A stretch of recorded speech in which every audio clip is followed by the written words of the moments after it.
નમસ્કાર દર્શક મિત્રો, હું એન્કર અર્પિતા પટેલ તહેલકા ન્યૂઝમાં આપ સર્વનું હાર્દિક સ્વાગત કરું છું। વાપી રેમ્બો કેમિકલ કંપનીમાંથી ગેરકાયદેસર કેમિકલનું પાણી ભીલખાડીમાં છોડવામાં આવે છે। વાપીના રેમ્બો કેમિકલ કંપનીમાંથી ગેરકાયદેસર કેમિકલનું પાણી ભીલખાડીમાં છોડવામાં આવે છે। શું રેમ્બો કેમિકલ કોઈ પણ જાતની બીક નહીં હોય? તો એવું ગુજરાત પોલ્યુશન કંટ્રોલ બોર્ડ દ્વારા મિલીભગતના લીધે કંપની બેભાન ગેરકાયદેસર પ્રવૃત્તિ કરી રહી છે। હવે જોવાનું એ રહ્યું કે રેમ્બો કેમિકલ કંપનીમાં પોલ્યુશન કંટ્રોલ બોર્ડ દ્વારા શું કહેવાય કરવામાં આવશે।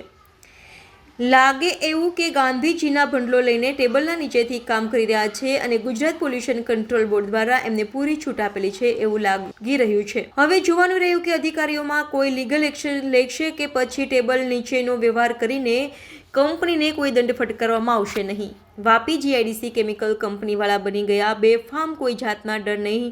લાગે તો એવું છે કે ગુજરાત કંટ્રોલ બોર્ડ દ્વારા એમને ખુલ્લી છૂટ આપી છે કે તમે ખાડી કેમિકલ છોડી શકો છો। રેમ્બો કેમિકલ આટલી બેફામ તમે જોઈ શકો છો વિડીયોમાં, આવા બેફામ છોડી રહ્યા છે કેમિકલ। અમારા ચેનલના માધ્યમથી અમે આવા ઉઠાવીશું, પણ હવે જોવાનું એ રહ્યું કે આગળની તપાસ કોણ કરશે, ગુજરાત પોલ્યુશન કંટ્રોલ બોર્ડ કે પછી વીઆઈએ વાળા કે પછી એટીપી વાળા કાયદેસર કાર્યવાહી કરશે કે ગાંધીજીના બંડલો લઈને બધાના મોઢા બંધ થઈ જશે।